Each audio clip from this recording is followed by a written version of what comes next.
ಮುಖ್ಯ ನ್ಯಾಯಮೂರ್ತಿಗಳಿಗೆ ಮನವಿ ಸಲ್ಲಿಸುವ ಹಿನ್ನೆಲೆ ಇಂದು ಶಿವಮೊಗ್ಗದಲ್ಲಿ ಮರ್ಕಜಿ ಸುನ್ನಿ ಜಮಾಯತ್ ಮಸೀದಿ ಕಮಿಟಿ ವತಿಯಿಂದ ಭಾರೀ ಪ್ರತಿಭಟನೆಯನ್ನ ನಡೆಸಲಾಯಿತು.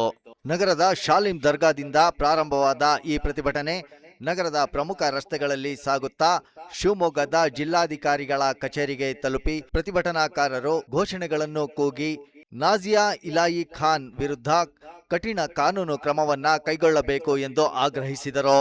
ಈ ಪ್ರತಿಭಟನೆಯಲ್ಲಿ ಭಾಗವಹಿಸಿದ ಸಮಿತಿಯ ಮುಖ್ಯಸ್ಥರು ಕಳೆದ 1 ವರ್ಷಗಳಿಂದ ನಾಜಿಯಾ ಖಾನ್ ರವರು ಹಲವಾರು ಸಾಮಾಜಿಕ ಜಾಲತಾಣಗಳಲ್ಲಿ ಹಂಚಿಕೊಳ್ಳುತ್ತಿರುವ ವಿಡಿಯೋಗಳು ಮುಸ್ಲಿಂ ಸಮುದಾಯದ ಧಾರ್ಮಿಕ ಭಾವನೆಗಳಿಗೆ ಧಕ್ಕೆ ತರುವಂತದ್ದಾಗಿದೆ. ನಾಜಿಯಾ ರವರು ತಮ್ಮ ಹೇಳಿಕೆಗಳಲ್ಲಿ ಪವಿತ್ರ ಖುರಾನ್, ಹಜರತ್ ಮುಹಮ್ಮದ್ ಸಲ್ಲಲ್ಲಾಹು ಅಲೈಹಿ ವಸಲ್ಲಂ ಇವರ ವಿರುದ್ಧವೂ ಹೇಳಿಕೆಗಳನ್ನು ನೀಡಿದ್ದಾರೆ. ಈ ಹಿನ್ನೆಲೆ ಇವರ ವಿರುದ್ಧ ಕಠಿಣ ಕಾನೂನು ಕ್ರಮವನ್ನ ಕೂಡಲೇ ತೆಗೆದುಕೊಳ್ಳಬೇಕು ಎಂದು ಪ್ರತಿಭಟನಾಕಾರರು ಒತ್ತಾಯಿಸಿದರು. ಹಾಗೂ ನಾಜಿಯಾ ರವರನ್ನ ಕೂಡಲೇ ಬಂಧಿಸಬೇಕು ಎಂದು ಕೂಡ ಈ ವೇಳೆಯಲ್ಲಿ ಒತ್ತಾಯಿಸಲಾಯಿತು.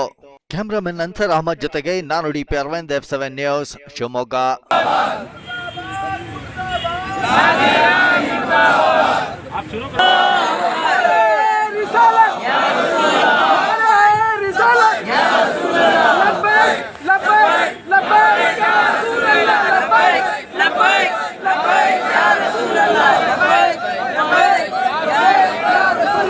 ವಂದಿಸುತ್ತಾ ಇವತ್ತಿನ ವಿಷಯ ನಿಮಗೆಲ್ಲರಿಗೂ ತಿಳಿದಿದೆ.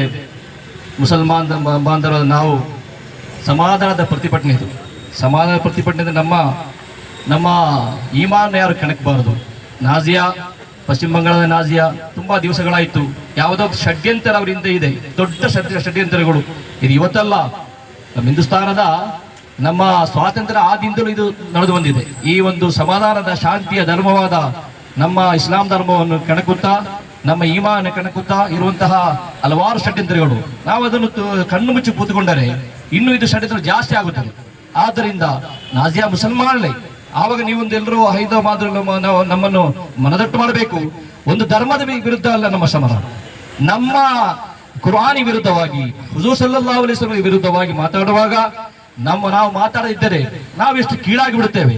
ಆದ್ದರಿಂದ ಪೊಲೀಸ್ ಇಲಾಖೆಯವರು, ನಮ್ಮ ಹಿಂದೂಸ್ತಾನದ ಸಂವಿಧಾನವು ಲೋಕದಲ್ಲಿ ನಮಗೆ ಎಲ್ಲಕ್ಕಿಂತ ಒಳ್ಳೆ ಸಂವಿಧಾನ. ಆ ಸಂವಿಧಾನದ ಅಡಿಯಲ್ಲಿ ನಮಗೆ ಅವಕಾಶ ಕೊಡಬೇಕು.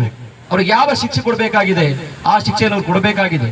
ಅವರನ್ನು ಮುನ್ನೆಲೆಗೆ ತರುತ್ತಾ ಹಿಂದೆ ಇರುವಂತಹ ಷಡ್ಯಂತ್ರಗಳು ಯಾವುದಂತ ಕಂಡುಹಿಡಿದು ನಮಗೆ ನೀವೆಲ್ಲರೂ ಇದಕ್ಕೊಂದು ಪರಿಹಾರ ಕಾಣಬೇಕು ಎಂದು ಹೇಳುವುದೇ ನಮ್ಮ ಇದರ ಪ್ರತಿಭಟನೆ ಉದ್ದೇಶ. ನಾವೆಲ್ಲರೂ ಸೇರಿಕೊಂಡಿದ್ದೇವೆ. ನಮ್ಮ ಮುಸಲ್ಮಾನರು ಇದ್ದಾರೆ, ನಮಗೆ ಕೈ ಜೋಡಿಸಿದ ಮಾಧ್ಯಮ ಮಿತ್ರರಿದ್ದಾರೆ, ಪೊಲೀಸ್ ಇಲಾಖೆ ಇದ್ದಾರೆ. ನಿಮಗೆಲ್ಲರಿಗೂ ನಮ್ಮ ಶುಭಕಾಮನೆಗಳಿದೆ. ಪೊಲೀಸ್ ಇಲಾಖೆ ಪ್ರತ್ಯೇಕ